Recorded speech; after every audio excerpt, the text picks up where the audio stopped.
اللہ اکبر اللہ اکبر۔ اعوذ باللہ من الشیطان الرجیم، بسم اللہ الرحمن الرحیم۔ ارأیت الذی یکذب بالدین فذلک الذی یدعو الیتیم ولا یحض علی طعام المسکین فویل للمصلین الذین هم عن صلاتهم ساہون الذین هم یراؤون ویمنعون الماعون۔ ترجمہ ہے، کیا تم نے اس شخص کو دیکھا جو جھٹلاتا ہے سزا اور جزا کو؟ یہ وہی ہے جو یتیم کو دھکے دیتا ہے اور فقیر کو کھانا کھلانے کے لیے ترغیب نہیں دیتا۔ تو ایسے نمازیوں کی خرابی ہے جو نماز کی طرف سے غافل رہتے ہیں، جو ریاکاری کرتے ہیں اور برتنے کی چیزیں عاریتاً نہیں دیا کرتے۔ دوستو، جیسا کہ ہم پہلے بھی یہ بات جان چکے ہیں کہ قرآن پاک کی آخری 10 صورتیں خاص طور پر رسول اللہ صلی اللہ علیہ وآلہ وسلم کی زندگی اور سیرت سے متعلق ہیں، جن میں خاص طور پر اس دور کے عرب معاشرے کا ذکر ہے۔ پہلے نمبر پر ہے سورت فیل، جس میں خانہ کعبہ کی عظمت بیان ہوئی ہے کہ اللہ تعالیٰ نے کس طرح ہاتھیوں کے لشکر کو تباہ و برباد کیا۔ یہ واقعہ رسول اللہ صلی اللہ علیہ وآلہ وسلم کی پیدائش سے تقریباً 50 دن قبل پیش آیا تھا۔ دوسری صورت ہے سورت قریش۔ اس میں اہل قریش کو حکم دیا جا رہا ہے کہ تم صرف اور صرف اللہ کی عبادت کرو اور اس کے گھر کو پاک اور صاف کر دو جس کو تم نے بت خانہ بنا دیا ہے۔ ہر قبیلے کا الگ الگ ایک بت خانہ کعبہ کے اندر موجود تھا۔ اس صورت مبارکہ میں اشارہ ہو رہا ہے کہ اب قریش کی حکومت ختم ہونے جا رہی ہے۔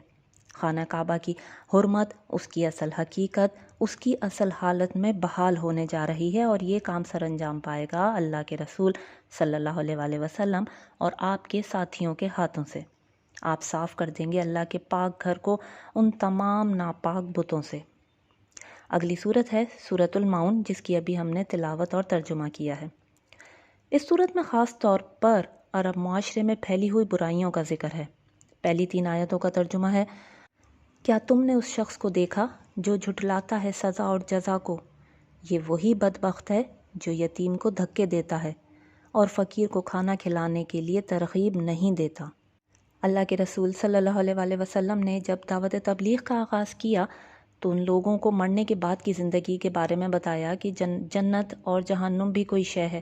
مرنے کے بعد انسان کو اچھے اور برے کاموں کے بدلے سزا اور جزا دی جائے گی، مگر یہ بات مکے والوں سے ہضم ہی نہیں ہوتی تھی۔ ان کے نزدیک بس دنیا کی زندگی ہی سب کچھ تھی۔ مرنے کے بعد دوبارہ زندہ ہونا اور ایک نئی زندگی گزارنا، اس کانسیپٹ کو ان لوگوں نے مکمل طور پر جھٹلا دیا تھا کہ ایسا ہو ہی نہیں سکتا کہ جو انسان مر گیا ہے، اس کی ہڈیاں تک بھی باقی نہیں ہیں، وہ دوبارہ زندہ ہو جائے۔ اسی بات کا ذکر اللہ تعالیٰ نے پہلی آیت میں کیا ہے کہ کیا تم نے اس شخص کو دیکھا جو جھٹلاتا ہے سزا اور جزا کو، یعنی اللہ تعالیٰ کا حکم یکسر طور پر جھٹلا دیتا ہے، انکار کر دیتا ہے اللہ تعالیٰ کے حکم سے۔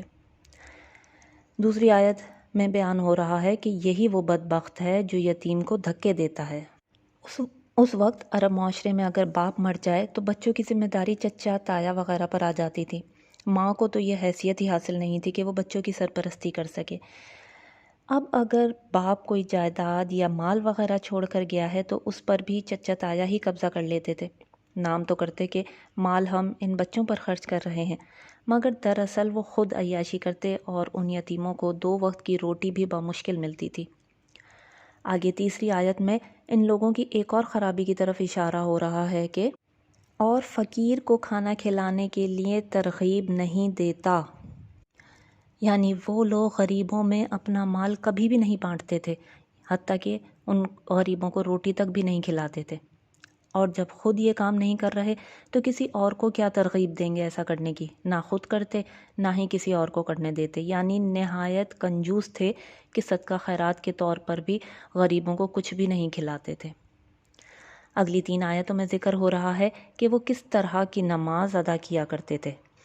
آیت نمبر 4، 5 اور 6 کا ترجمہ ہے، تو ایسے نمازیوں کی خرابی ہے جو نماز کی طرف سے غافل رہتے ہیں، جو ریاکاری کرتے ہیں، یعنی نمائش کرتے ہیں۔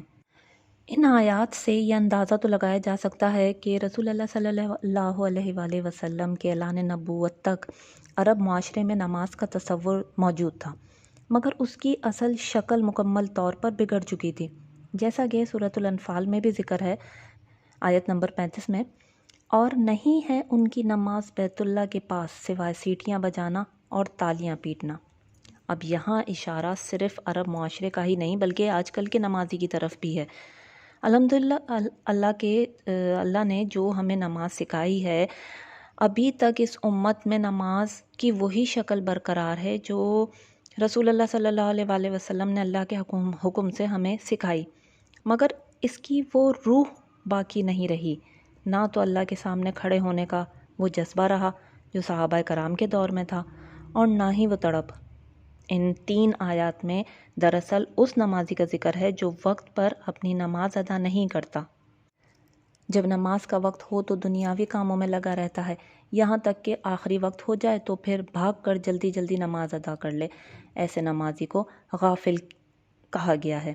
یا تو جلدی جلدی ادا کر لے یا پھر ادا ہی نہ کرے کہ چلیں جب وقت ملے گا دیکھیں گے، کل دیکھیں گے، پرسوں دیکھیں گے۔ ایسا نمازی غافل ہے۔ اس کے بعد ذکر ہو رہا ہے جو ریاکاری کرتا ہے، یعنی نمائش کے لیے نماز ادا کرتا ہے۔ یاد رکھیے، نمائش کے لیے، لوگوں کو دکھانے کے لیے کی جانے والی ہر عبادت شرک بن جاتی ہے۔ ہر عمل کا دار و مدار نیت پر ہے۔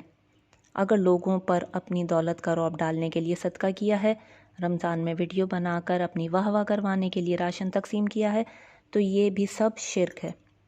ہاں، اگر نیت خالص ہے کہ اس کام سے اللہ تعالیٰ کی رضا حاصل ہو تو اللہ دلوں کے حال بہتر جانتا ہے، جیسی نیت ہوگی اجر بھی ویسا ہی ملے گا۔ سورۃ المعون کی آخری آیت کا ترجمہ ہے، اور برتنے کی چیزیں عاریۃً نہیں دیتے، یعنی ان کی پستی اخلاق کا یہ عالم تھا کہ عام روزمرہ استعمال کی چیزیں جیسے نمک مرچ وغیرہ بھی ایک دوسرے کو نہیں دیا کرتے تھے۔ یعنی عرب کے لوگ اس قدر کنجوس تھے، اپنا مال اس طرح اپنے پاس چھپا کر رکھتے جیسے قبر میں ساتھ لے کر جائیں گے۔ معون کہتے ہیں روزمرہ استعمال کی چھوٹی موٹی چیزیں جیسے پڑوسی وغیرہ آپس میں لے لیا کرتے ہیں۔ اللہ تعالیٰ سے دعا ہے کہ وہ امت محمدیہ کو ان تمام برائیوں سے بچا کر رکھے، آمین۔ وآخر دعوانا ان الحمد للہ رب العالمین۔